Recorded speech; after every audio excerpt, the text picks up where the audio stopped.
तो एक फिल्म में गाना आया था कि न जमीन मिली न मिला आसमां, और ये गाना जो है अभी के परिदृश्य में अगर देखा जाए तो पशुपति पारस पे बिल्कुल ठीक बैठ रही है। आपको बता दूं कि पशुपति पारस को तेजस्वी यादव भी नहीं पूछे।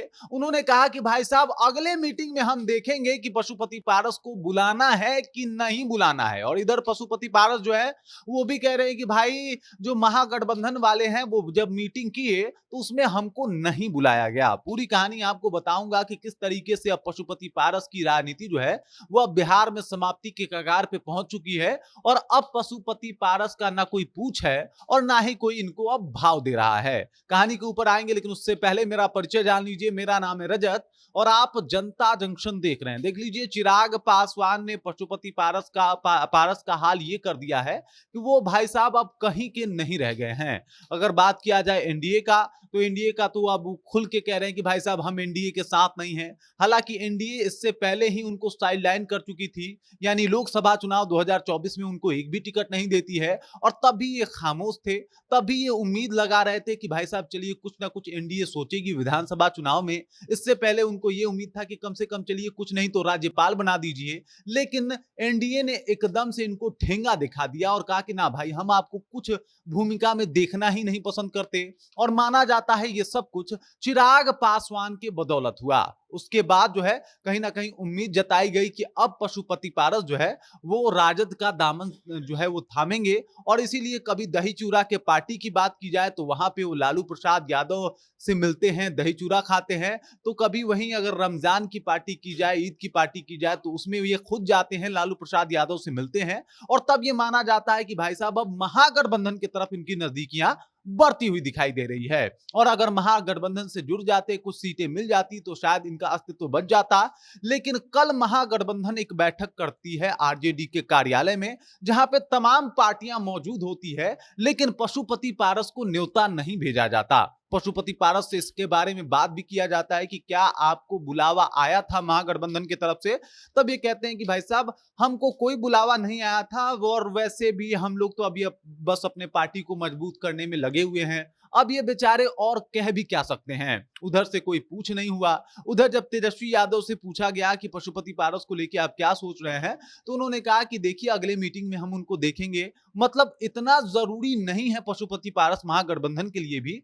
ये तो अब लगभग कंफर्म होता हुआ दिखाई दे रहा है। मतलब ये माना जा रहा था कि भाई साहब चिराग की तोड़ के लिए हो सकता है कि महागठबंधन पशुपति पारस को जो है वो अपना ले। लेकिन ये सबको पता लग चुका है कि चिराग का कोई तोड़ पशुपति पारस के पास तो बिल्कुल नहीं है। तो अगर पशुपति पारस आते हैं तो हो सकता है कि कुछ प्रतिशत वोट का फायदा हो या कुछ सीटें जीत जाए जो है वो महागठबंधन। लेकिन उतना भी नहीं जितना चिराग को दबाने के लिए जो प्रयास किया जा रहा है महागठबंधन की तरफ से, उसमें पशुपति पारस की कोई भूमिका हो। और इसी वजह से जो है वो उतना कॉन्फिडेंस में नहीं ले रही है महागठबंधन। खासकर अगर आरजेडी की बात की जाए तो आरजेडी एकदम से, अभी वो कहा जाता है ना कि भाई अभी बस खिड़की खुला है, दरवाजा खुलना बाकी है। और अब दरवाजा कब खुलेगा ये तेजस्वी यादव के इशारे पे डिपेंड करता है। सबने मान लिया है कि तेजस्वी यादव जो है वो मुख्यमंत्री के जो है वो दावेदार हैं, और इसके अलावा महागठबंधन का नेतृत्व बिहार में वही करेंगे। तो मतलब वही चाहेंगे तो पशुपति पारस की एंट्री हो सकती है।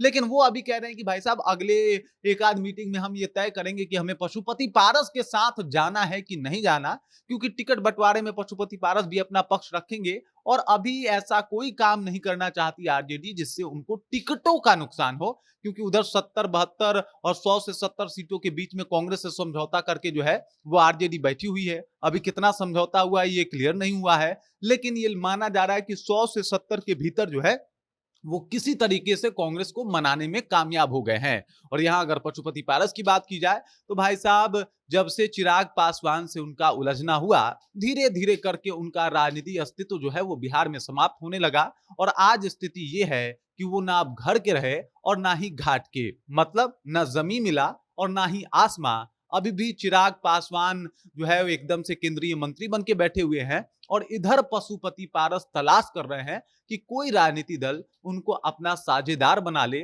और उनके साथ ये चुनाव लड़ सकें। ये खुद कह रहे हैं कि भाई साहब बिना गठबंधन के इस बार चुनाव लड़ना जो है वो ज्यादा खास नहीं होगा, इसलिए गठबंधन तो जरूरी है। लेकिन फिर वो वही कह रहे हैं कि भाई महागठबंधन ने भी हमको न्योता नहीं दिया, अब हम क्या करें? अभी तो हम फिलहाल अपने पार्टी को मजबूत कर रहे हैं। हालाँकि वो ये भी दावा कर चुके हैं कि 243 सीटों पे जो है वो हमारी पार्टी चुनाव लड़ेगी। लेकिन कैसे लड़ेगी, किस तरीके से प्रयास करेगी, ये अब भी एक सवाल है। बाकी इस खबर को लेके, इस जानकारी को लेके और पशुपति पारस के डूबते हुए करियर को लेके आप किसे जिम्मेदार ठहराएंगे? क्या पशुपति पारस खुद जिम्मेदार हैं या चिराग पासवान का इसमें हाथ है? कमेंट करके अपना विचार जो है हम तक पहुंचा सकते हैं। बाकी आप देख रहे हैं जनता जंक्शन और मेरा नाम रजत है।